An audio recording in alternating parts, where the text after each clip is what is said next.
पूरे चेहरे पैक थे उन लोग के, पूरे अपने अपने चेहरे ढके हुए थे, हाथ में तलवार डंडे बोतलें थी।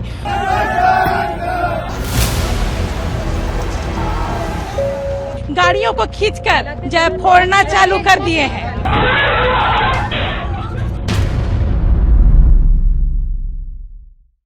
आज के ललन टॉप शो में हम बात करेंगे नागपुर हिंसा की। क्या हुआ 17 मार्च की सुबह की उपद्रवियों ने पुलिस पर पत्थर चलाए और धारदार हथियार से हमले किए, उन्हें चोट पहुंचाने की कोशिश की।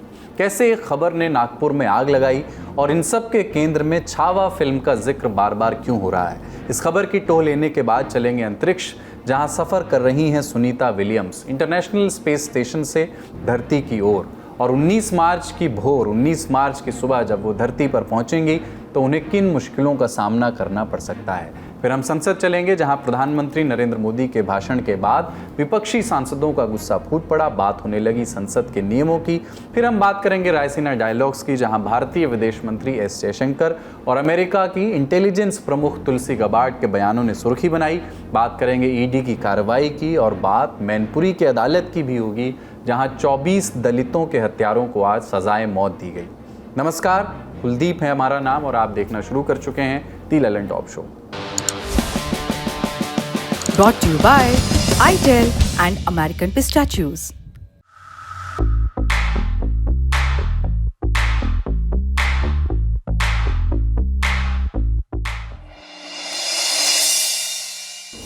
बात महाराष्ट्र के नागपुर में हुई हिंसा की करते हैं। यहाँ पर दो इलाके पड़ते हैं, महल और हंसपुरी। यहाँ पर 17 मार्च की शाम हिंसा शुरू हुई। इस हिंसा की पूरी कहानी आपको आगे बताएंगे। पहले ताज़ा अपडेट सुन लीजिए। हिंसा के अगले दिन 18 मार्च को सूबे के मुख्यमंत्री देवेंद्र फडणवीस ने विधानसभा में बताया कि नागपुर हिंसा में 31 पुलिसकर्मी और 7 नागरिक घायल हुए हैं। 5 FIR कुल दर्ज की गई हैं और 45 से ज़्यादा लोगों को हिरासत में लिया गया है। म्हणजे मी कुठल्या सिनेमाला दोष देत नाहीये, खरं म्हणजे छावा या चित्रपटाने छत्रपती संभाजी महाराजांचा खरा इतिहास आपल्या समोर आणला। पण त्यानंतर राज्यामध्ये लोकांच्या भावना देखील खूप मोठ्या प्रमाणात त्या ठिकाणी एक प्रकारे प्रज्वलित झालेल्या आहेत। औरंगजेबाबद्दलचा जो काही राग आहे तो रागही खूप मोठ्या प्रमाणात त्या ठिकाणी बाहेर येतोय। या सगळ्या गोष्टी आपल्या ठिकाणी असल्या तरी मला असं वाटतं की महाराष्ट्रात कायदा आणि सुव्यवस्था राखणं हे अत्यंत महत्त्वाचं आहे, त्यामुळे सर्वांनी संयम बाळगला पाहिजे। वहीं प्रदेश के डिप्टी सीएम उप मुख्यमंत्री एकनाथ शिंदे ने कहा कि हिंसा पूर्व नियोजित तरीके से हुई है। मैं तो ये भी कहूंगा कि देश का सच्चा मुसलमान भी औरंगजेब का समर्थन नहीं करेगा। जो देशभक्त होगा वो नहीं करेगा, जो देशद्रोही होगा वही समर्थन करेगा। हिंसा में 3 आला पुलिस अधिकारियों के घायल होने के भी ब्यौरे सामने आए हैं। डीसीपी अर्चित चांडक, डीसीपी निकेतन कदम, डीसीपी शशिकांत सातव। इनमें से निकेतन कदम के हाथ पर कुल्हाड़ी से मारा गया था, जिसके बाद उनके हाथ पर 20 टांके लगाए गए। तीनों अधिकारियों का नागपुर के निजी अस्पताल में इलाज चल रहा है। मुख्यमंत्री फडणवीस ने इन पुलिसकर्मियों से वीडियो कॉल पर बात की और उनकी हौसला अफजाई की। आणि आम्ही सगळे तुमच्या पाठीशी आहोत आणि लवकर लवकर तुम्ही ठीक व्हावं अशी आमची प्रार्थना आहे। आणि अशाच प्रकारे नेहमी तुम्ही चांगलं काम कराल अशी बिल्कुल ईश्वरचरणी प्रार्थना है। मौके पर मौजूद पुलिस अधिकारियों ने बताया कि जिले के 11 इलाकों में अभी कर्फ्यू लगा हुआ है। उन इलाकों के नाम आप अभी स्क्रीन पर देख सकते हैं। सुनते हैं पुलिस अधिकारियों को, जो मामले पर ताज़ा अपडेट्स शेयर कर रहे हैं। अभी सिचुएशन पीसफुल है नागपुर शहर में, और हमने कुछ एरियाज में कर्फ्यू लगाया। लगभग 11 जो हमारे पुलिस स्टेशन हैं जो कि मिक्स लोकेलिटीज़ में है, उसके आसपास हैं, और सिचुएशन अभी कंट्रोल में है और शांतता है। इसमें लगभग 50 से ज़्यादा लोगों को हमने इसमें कस्टडी में लिया है। और इसके अलावा भी जो लोग सीसीटीवी में या फिर वीडियोस में या फिर सोशल मीडिया पे नज़र आ रहे हैं इस तरह की हरकत करते हुए या शांतता को नुकसान पहुंचाते हुए या फिर पब्लिक प्रॉपर्टी को नुकसान पहुंचाते हुए, तो उन लोगों को भी हम आइडेंटिफाई कर रहे हैं और उनके ऊपर कार्रवाई कर रहे हैं। ये ताज़ा अपडेट हो गए। अब जानते हैं कि ये पूरा मामला है क्या। आपको मालूम ही है कि हाल ही में छावा नाम की फिल्म रिलीज हुई, जिसमें संभाजी महाराज और औरंगजेब के प्रसंग दिखाए गए हैं। इन प्रसंगों पर आगे बात करेंगे। पहले नागपुर का घटनाक्रम जान लेते हैं। तो छावा फिल्म रिलीज होने के बाद बयानबाजी शुरू हुई। एक पक्ष ने औरंगजेब को महान बताया तो एक पक्ष ने आक्रांता। नेता अभिनेता कोई नहीं छूटे। मुख्यमंत्री फडणवीस ने तो यहां तक कह दिया कि औरंगजेब के विचारों को कुचल दिया जाएगा। इसके बाद महाराष्ट्र के अलग अलग इलाकों में प्रदर्शन शुरू हुए। हिंदुत्व की विचारधारा रखने वाले संगठनों के इन प्रदर्शनों में आवाज उठी, महाराष्ट्र के संभाजी नगर, जिसे पहले औरंगाबाद के नाम से जाना जाता था, वहां मौजूद औरंगजेब की कब्र को हटा दिया जाए। इसी क्रम में 17 मार्च को विश्व हिंदू परिषद और बजरंग दल के करीब 200 कार्यकर्ताओं ने मार्च निकाला। जगह चुनी उन्होंने महल परिसर में मौजूद शिवाजी की प्रतिमा। दोपहर 12 बजे के करीब तमाम कार्यकर्ता प्रतिमा के पास खड़े हुए, नारेबाजी की और कब्र को हटाने की मांग की। फिर प्रदर्शनकारियों ने औरंगजेब के पुतले को आग लगाई।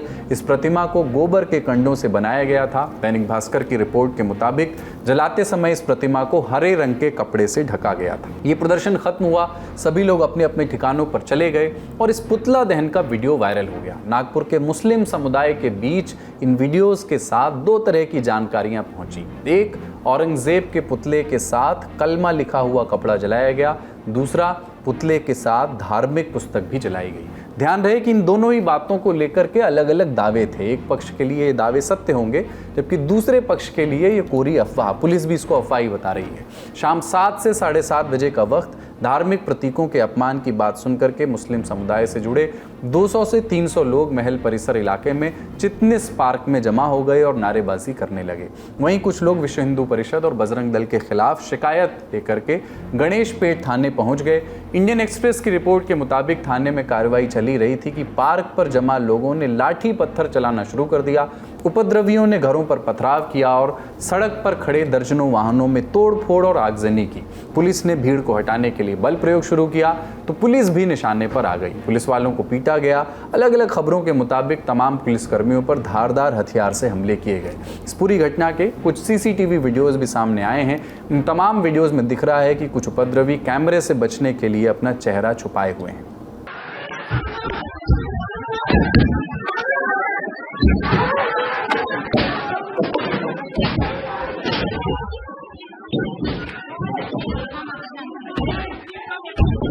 ये तो शाम के समय महल के इलाके में हुई हिंसा थी। रात 10:30 बजते बजते हंसपुरी के इलाके में भी हिंसा भड़की। यहाँ पर भी भीड़ ने पुलिस वालों पर पत्थर और लाठियां चलाईं, वाहनों में आग लगा दी गई और सीसीटीवी कैमरे भी तोड़ दिए गए। एनडीटीवी से बातचीत में महल के ही रहने वाले दुकानदार शरद गुप्ता ने क्या कहा, सुनिए। उन्होंने कहा कि उन्होंने कारों को धकेल कर आग के हवाले कर दिया। उन्होंने से उनकी मुराद उपद्रवियों से है।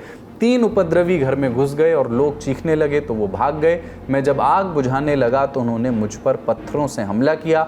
मैंने पुलिस को कई बार फ़ोन किया लेकिन पुलिस तभी आई जब सारे उपद्रवी भाग चुके थे। एक अन्य रहवासी चंद्रकांत कावड़े ने भी पुलिस पर इल्ज़ाम लगाए। उन्होंने कहा कि हमने रामनवमी की शोभा यात्रा के लिए कुछ सजावटी चीज़ें रखी हुई थी। उपद्रवियों ने सब तहस नहस कर दिया। जब तक पुलिस पहुंची पूरा दंगा खत्म हो चुका था। सुनते हैं अन्य चश्मदीदों को जो आंखों देखी बयां कर रहे हैं। पूरी की पूरी टीम आई, सबके हाथों में पूरे चेहरे में पैक थे, उन लोग के पूरे अपने अपने चेहरे ढके हुए थे, हाथ में तलवार, डंडे, बोतलें थी। उसके बाद एकाएक उस कॉर्नर पे उन्होंने हंगामा चालू कर दिया। उसके बाद में हंगामा के साथ साथ में लोगों के शटर, घर को फोड़ना, पत्थरें फेंकना, इतना पत्थरें फेंके। पत्थरों के साथ साथ में फिर लोग ना गाड़ियों को खींचकर फोड़ना चालू कर दिए हैं, खींचते गए और पूरा मुस्लिम नारे लग रहे थे। मेरी दुकान में बंद किया 10:30 बजे। मेरे किराना स्टोर की दुकान है, दुकान बंद करके आया, मैं खाना खाने बैठा, शोरगुल हो रहा था। मैं ऐसे ही कुछ समझ नहीं आ रहा था। फिर एकदम से एक फटके मारना, लाठी चलना, मैं एकदम से घर बाहर जाके देखा तो वहाँ से गाड़ियों को घसीट के फोड़ रहे, गाड़ी को, गाड़ी पे आग लगा रहे। 3 लोग अंदर घुसे, उन लोग को ऊपर से भैया लोग ने चिल्लाए, तो उन लोग निकल गए। हिंसा की इस पूरी कार्रवाई में करीब 40 लोग घायल हुए। आंसू गैस फायरिंग और लाठीचार्ज हुआ। स्थिति को काबू में लाया गया और नागपुर में निषेधाज्ञा लगा दी गई। पुलिस ने एफआईआर लिखी, जांच शुरू हुई। एक एक करके 47 लोगों को हिरासत में लिया गया। 18 मार्च की सुबह होते होते जिले के अलग अलग इलाकों में कर्फ्यू लगा दिया गया। वहीं संभाजी नगर में औरंगजेब की कब्र की सुरक्षा बढ़ा दी गई। कब्र की ओर जाने वाले रास्तों पर बैरिकेडिंग कर दी गई।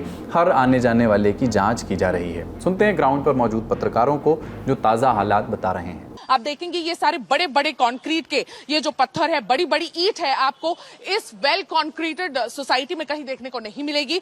ये बाईस्टैंडर्स जो हमें बता रहे हैं, इन्हें अलग से लाया गया था और एक बोरे में भर के इन्हें अलग से लाया गया था और जो चीजें इन्हें सामने नजर आई उसे फोड़ दिया गया। क्योंकि ये गाड़ियां वहां पार्क थी तो इस वजह से ये गाड़ियां सबसे पहले ये शिकार हुई और उसके बाद लगातार इन्हें तोड़ने का काम किया गया। आप देखेंगे कि किस तरह से लगातार गाड़ियों को तोड़ा गया है। सेक्शन 163 लगा दी गई है तो ज्यादा लोग यहां पर आपको रोड में मौजूद नहीं मिलेंगे, लोग अपने ही घरों में हैं। अब इस पूरी हिंसा पर आए बयानों की बात करते हैं, क्योंकि हिंसा भले ही शांत हो जाती है, बयानों की आंच लंबे समय तक जिंदा रहती है। महाराष्ट्र सरकार में मछली पालन मंत्री और भाजपा नेता नितेश राणे को सुनते हैं, जिन्होंने कहा बाबरी मस्जिद विध्वंस जैसा काम फिर से करने का समय आ गया है। पण आज मंत्री आहे, उद्या नाही, पण मरेपर्यंत हिंदू असेल हे लक्षात ठेवून मी काम करतोय। सरकार म्हणून आम्ही फक्त काम करणार, हिंदुत्वादी संघटना म्हणून तुम्ही तुमचं काम करा। बापरी म्हणजे तोडत असताना आपण एक दुसऱ्याला विचार बसतो नाही। आपल्या कारसेवकांनी योग्य काम केलं, सरकार म्हणून त्यावेळी योग्य ती भूमिका राज्य सरकारने घेतली। त्याची जर पुनरावृत्ती करायची असेल तर हीच ती वेळ आहे। फिर बयान आया AIMIM सांसद असदुद्दीन ओवैसी का। उन्होंने नितेश राणे पर हमला किया और ये आरोप दोहराया कि प्रोटेस्ट के दौरान कुरान की आयतों को जलाया गया। आपने क्या किया कि कुरान की जो आयतें हैं, जो वर्सेस हैं कुरान के, जो एक कपड़े पर लिखी जाती हैं, उसको आपने जलाया।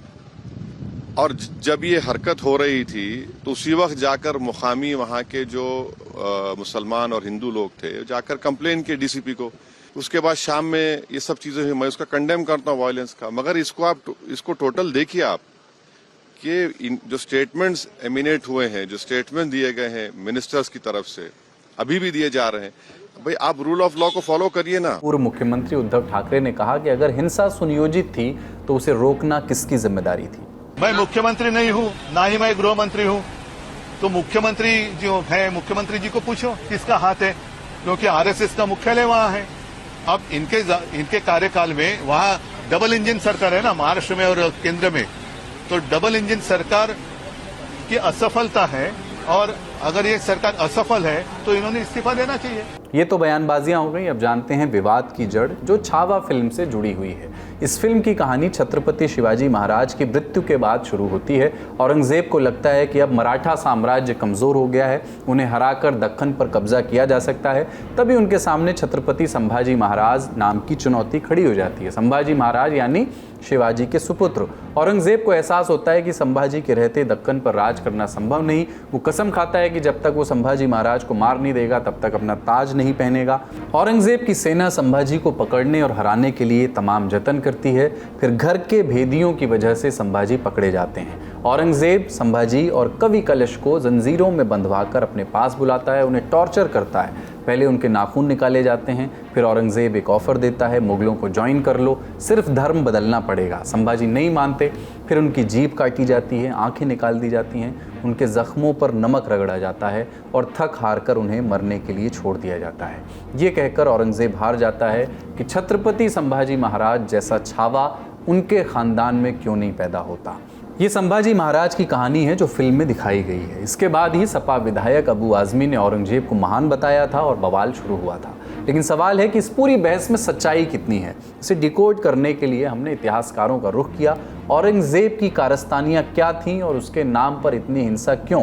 सुनिए इतिहासकारों ने क्या बताया। मासरे आलमगीरी औरंगजेब की कोर्ट का रिकॉर्ड है जी। Sambhaji became a prisoner with wife and son, court की रिकॉर्डिंग है जी। His son Sambha and all others executed, page number 2. His daughter forcibly taken and married away to Muhammad Muzahiddin. ये इंडेक्स पे है। किनकी बेटी की जबरन शादी करवाई गई? इनकी संभाजी की बेटी। संभाजी की बेटी की। He was executed along with Kavi Kalash with the sword on Monday, 11th March 1689 ji. So he was executed within the court. 17वीं शताब्दी का इतिहास है। 17वीं शताब्दी में अगर आप दुनिया की और हुकूमतों को देखें, फ्रांस को देखें, रशिया को देखें और जगह देखें, वहां हमसे कहीं ज्यादा इस तरह की हिंसाएं हो रही थी धर्म को लेकर। तो इसलिए उस पीरियड के अंदर सिर्फ औरंगजेब को सिंगल आउट करना, मैं औरंगजेब को डिफेंड नहीं कर रहा हूँ, न जरूरत भी नहीं, किसी को नहीं करना चाहिए, क्योंकि मैं 2025 में जो 17वीं शताब्दी में हुआ है उसको मैं बिल्कुल नहीं चाहूंगा कि उसका कोई जस्टिफिकेशन ढूंढा जाए, जरूरत भी नहीं है। हमें इतिहास से सबक सीखना चाहिए। औरंगजेब ने जो कुछ किया, चाहे वो धर्म के नाम पर किया हो या परिवार में अपने पिता के साथ, भाइयों के साथ किया हो, उस सब से सबक लेना चाहिए। उम्मीद है कि हम भारत के लोग समझेंगे कि सदियों पुरानी बर्बरताओं और विवादों का हल और ज्यादा बर्बरता और हिंसा से नहीं निकलेगा। इस उम्मीद के साथ चलते हैं अगली खबर की ओर।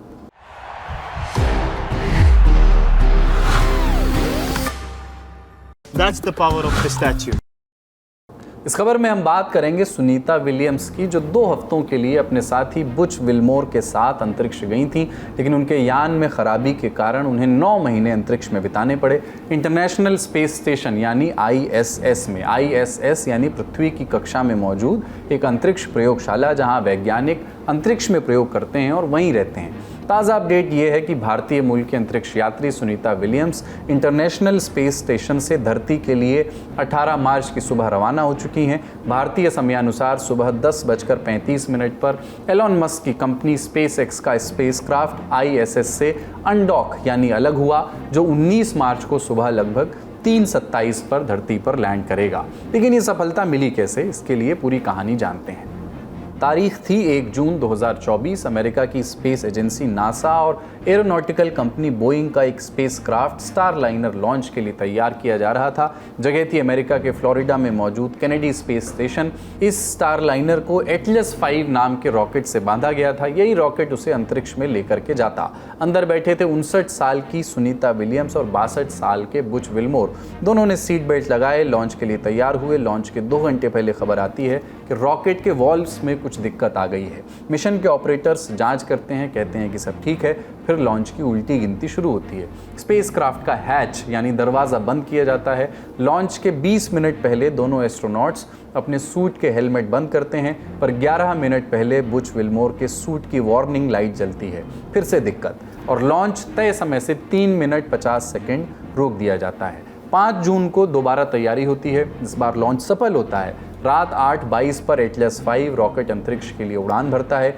6 जून को ये स्टारलाइनर ISS से जुड़ने के लिए तैयार होता है।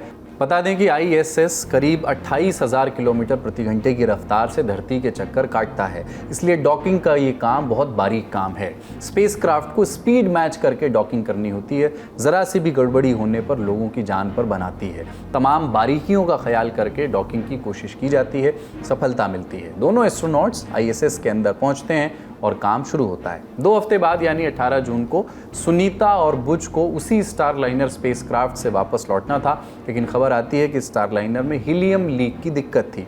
इसकी वजह से 18 जून की वापसी की तारीख टालकर 22 जून तय की जाती है। ये तारीख भी नाकाम रहती है। फिर 26 जून की तारीख आती है, वो भी फेल रहती है और करते करते 9 महीने से भी ज़्यादा का वक्त हो गया। इन 9 महीनों के दरमियान नासा के वैज्ञानिक लगे रहे कि कैसे भी दोनों स्पेस वैज्ञानिकों को वापस लाया जाए। इसके लिए 3 रास्ते थे। पहला, विलियम्स और विल्मोर को ISS पर पहले से मौजूद SpaceX के 4 सीटर क्राफ्ट में लेकर के आया जाए, पर ऐसा करने पर उस स्पेस क्राफ्ट से भेजे गए 2 एस्ट्रोनॉट्स को ISS पर ज़्यादा वक्त रुकना पड़ता। दूसरा, तुरंत SpaceX का एक शिप भेज करके विलियम्स और विल्मोर को लाया जाए, लेकिन उसी वक्त स्पेस स्टेशन के बाकी 4 एस्ट्रोनॉट्स की भी बदली की जाने वाली थी। इसलिए अगर ऐसा किया जाता तो स्पेस स्टेशन में बस 3 ही एस्ट्रोनॉट्स रह जाते और वो अंडर स्टाफ रहता, क्योंकि ISS पर एक समय में कम से कम 4 एस्ट्रोनॉट्स रहते ही हैं और ऐसा करने पर नासा को तुरंत रिप्लेसमेंट भेजना पड़ता और लाखों करोड़ों डॉलर्स का एक्स्ट्रा खर्च उठाना पड़ता।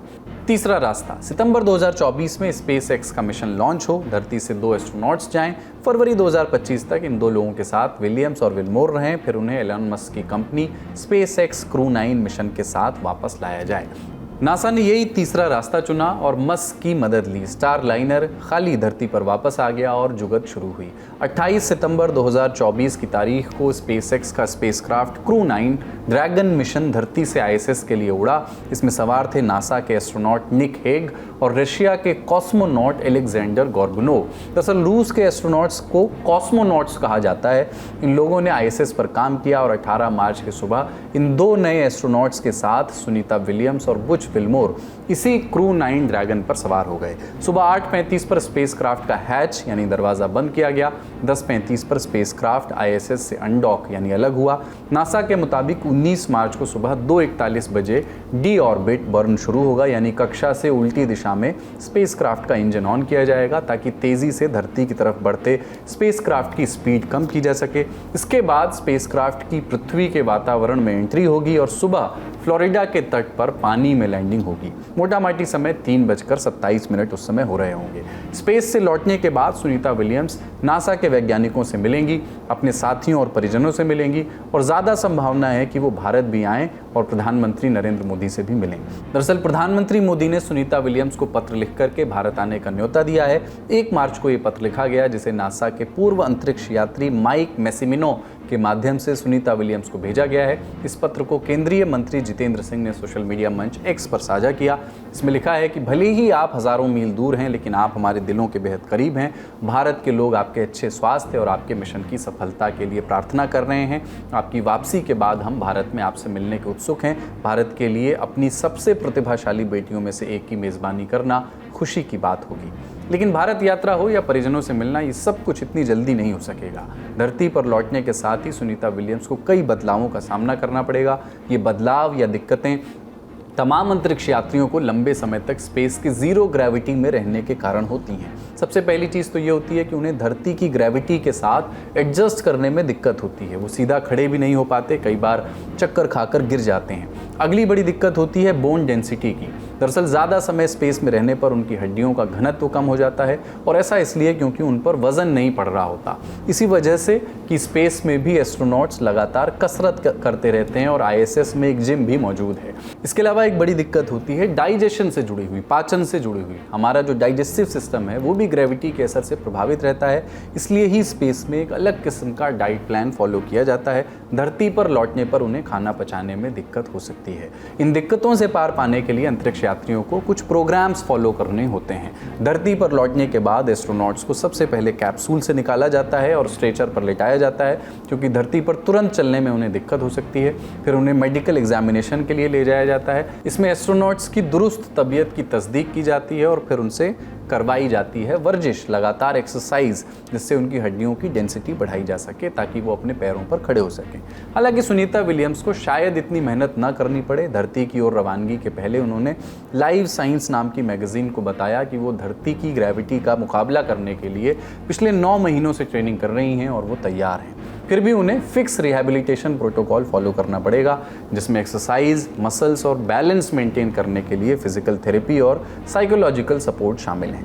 आपको बता दें कि सुनीता विलियम्स की वापसी को लेकर के भारत में क्या हो रहा है। चूँकि वो मूलतः गुजरात के मेहसाणा के जुलसाना गांव की रहने वाली हैं, इसलिए उनके गांव में आज सुबह से ही पूजा अर्चना शुरू हो गई है। जगह जगह सुनीता की तस्वीरें लगाई गई हैं और कामना सुनीता सकुशल वापस लौट आएँ। हमारी भी उम्मीद है कि सुनीता जल्द सकुशल धरती पर वापस लौटेंगी। इस उम्मीद के साथ अगली खबर की ओर। अगली खबर में हाल संसद का, जहां प्रधानमंत्री नरेंद्र मोदी के भाषण और उसके इर्द गिर्द हुई बहस ने सुर्खियां बटोरी।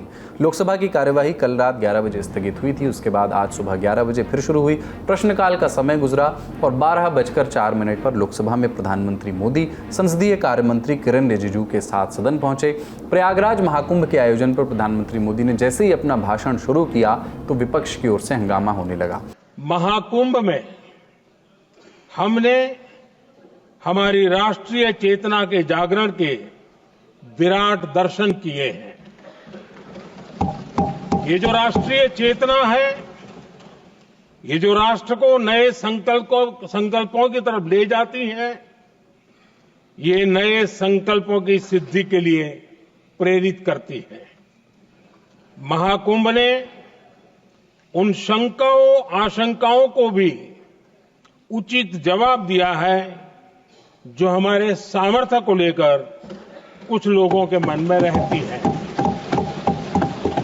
अध्यक्ष जी, पिछले वर्ष अयोध्या के राम मंदिर प्राण प्रतिष्ठा समारोह में हम सभी ने ये महसूस किया था कि कैसे देश अगले 1000 वर्षों के लिए तैयार हो रहा है। इसके ठीक 1 साल बाद महाकुंभ के इस आयोजन ने हम सभी के इस विचार को और दृढ़ किया है। देश की ये सामूहिक चेतना देश का सामर्थ्य बताती है। प्रधानमंत्री का भाषण जैसे ही खत्म हुआ, विपक्ष का हंगामा और तेज हो गया। सवाल पूछा जाने लगा कि प्रधानमंत्री ने किस नियम के तहत अपना भाषण दिया है, जिस पर स्पीकर की ओर से नियम 372 का हवाला दिया गया। नदियों की साफ सफाई को बल मिलेगा, नदियों की रक्षा होगी। अध्यक्ष जी, मुझे विश्वास है कि महाकुंभ से निकला अमृत हमारे संकल्पों की सिद्धि का बहुत ही मजबूत माध्यम बनेगा। मैं एक बार फिर महाकुंभ के आयोजन से जुड़े प्रत्येक व्यक्ति की सराहना करता हूं। देश के सभी श्रद्धालुओं को नमन करता हूं। सदन की तरफ से अपनी शुभकामनाएं देता हूं।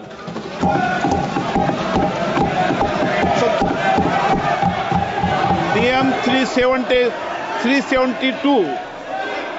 स्पीकर की ओर से विपक्ष को समझाने से भी बात नहीं बनी। विपक्षी सांसद वेल में आ गए और जोरदार हंगामा होने लगा, जिसके बाद सदन की कार्यवाही को दोपहर 1 बजे तक के लिए स्थगित कर दिया गया। उसके बाद विपक्षी सांसदों की नाराजगी संसद परिसर में भी दिखने लगी। नेता विपक्ष राहुल गांधी ने यह सवाल उठाया, एक शिकायत की कि प्रधानमंत्री ने महाकुंभ में हुई भगदड़ में मारे गए लोगों को श्रद्धांजलि क्यों नहीं दी। वायनाड सांसद प्रियंका गांधी और फैजाबाद के सांसद अवधेश प्रसाद ने भी इसी मिजाज की बातें कही। सत्ता पक्ष ने भी जवाब दिया। जो प्रधानमंत्री ने बोला, मैं उसको सपोर्ट करना चाह रहा था। कुंभ हमारी एक प्रकार से हमारा ट्रेडिशन है, हिस्ट्री है, कल्चर है।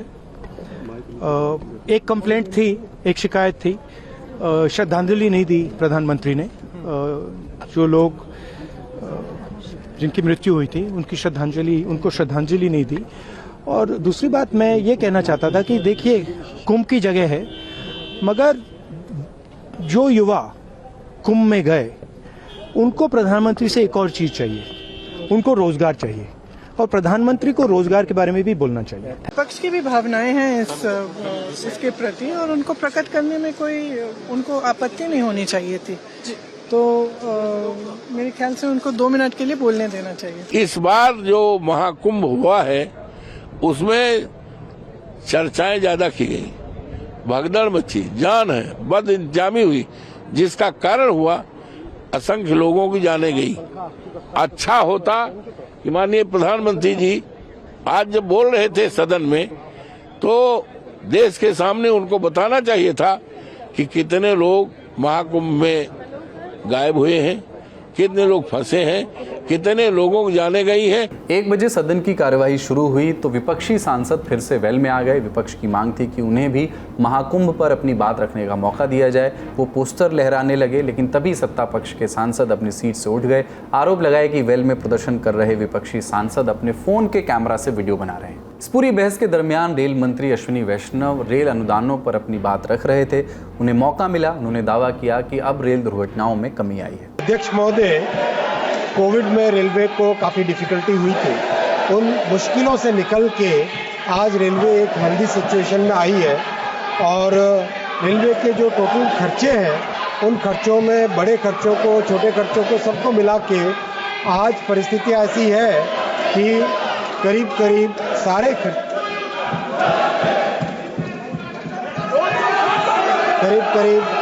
Nothing will go on record except rail मंत्री Shri, nothing will go on record. Please carry on. करीब सारे खर्चे रेलवे आज अपने ही इनकम से मीट कर पा रहा है।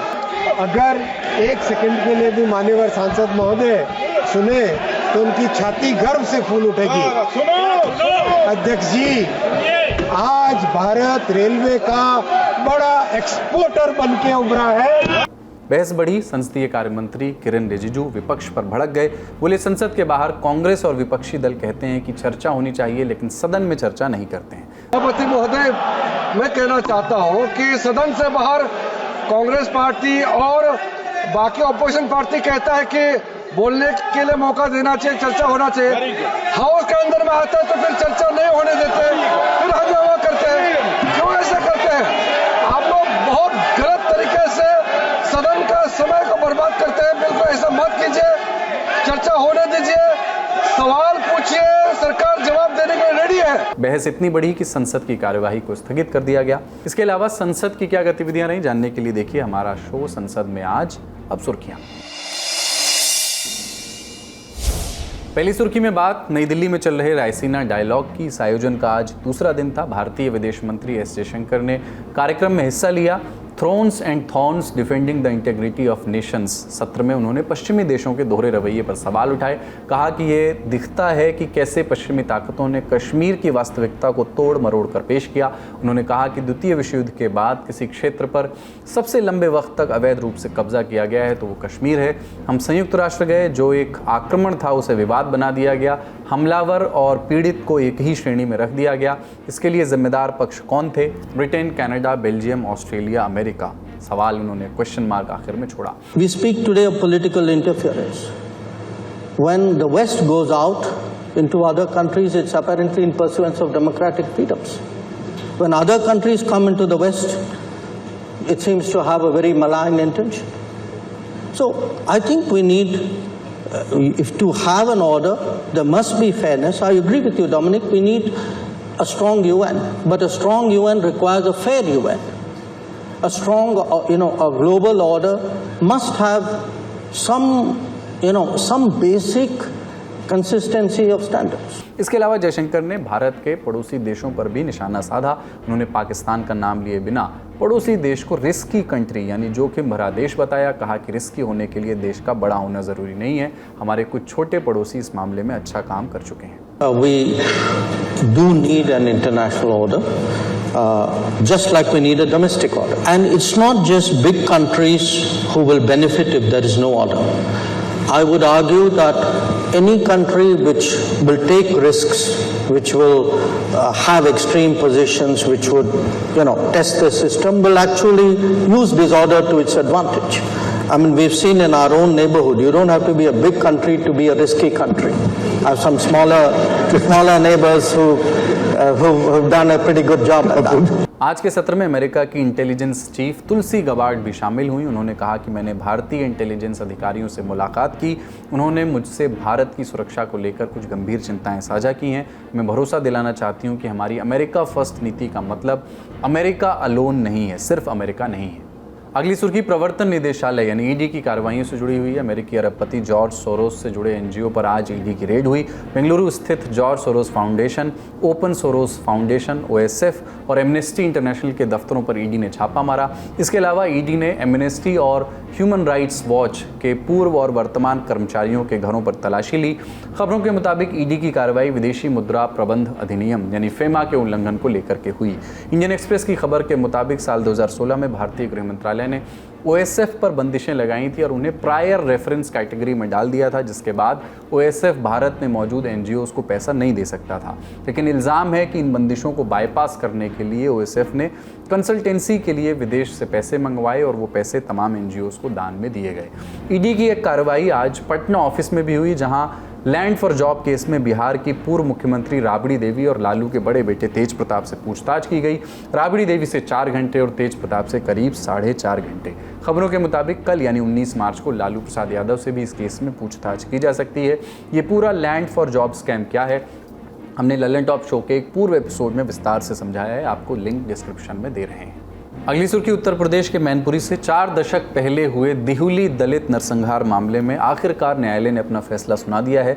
मैनपुरी कोर्ट के विशेष न्यायाधीश ने मंगलवार को कप्तान सिंह, रामपाल और राम सेवक को दोषी करार देते हुए फांसी की सज़ा और 50,000 रुपये जुर्माने की सज़ा सुनाई है। दरअसल 18 नवंबर 1981 की शाम को फिरोजाबाद जिले के देहुली गांव में 17 हथियारबंद डकैतों ने ताबड़तोड़ फायरिंग कर दी थी। इस हमले में 23 लोगों की मौत हो गई थी, जबकि एक व्यक्ति ने इलाज के दौरान दम तोड़ दिया था। इस तरह कुल 24 दलितों की निर्मम हत्या कर दी गई थी। उन लोगों के नाम आप अभी स्क्रीन पर देख सकते हैं। इस हत्याकांड के बाद तत्कालीन प्रधानमंत्री इंदिरा गांधी ने पीड़ित परिवारों से मुलाकात की थी, जबकि विपक्ष के नेता अटल बिहारी वाजपेयी ने देहुली से फिरोजाबाद तक पैदल यात्रा कर पीड़ित परिवारों के प्रति संवेदना व्यक्त की थी। घटना के बाद स्थानीय निवासी लईक सिंह की तहरीर पर मामला दर्ज किया गया। पुलिस जांच में 17 डकैतों को आरोपित किया गया, जिनमें गिरोह के सरगना संतोष सिंह उर्फ संतोषा और राधे श्याम उर्फ राधे भी शामिल थे। हालांकि मुकदमे के दौरान 13 आरोपियों की मौत हो गई, जबकि एक आरोपी ज्ञानचंद्र उर्फ गिन्ना अब भी फरार है। सुनवाई हुई और अब आया है फैसला। आज का ललन टॉप शो यहीं तक। अपना और अपनों का ख्याल रखिए, देखते रहिए दी ललन टॉप। शुक्रिया, शुभ रात्रि।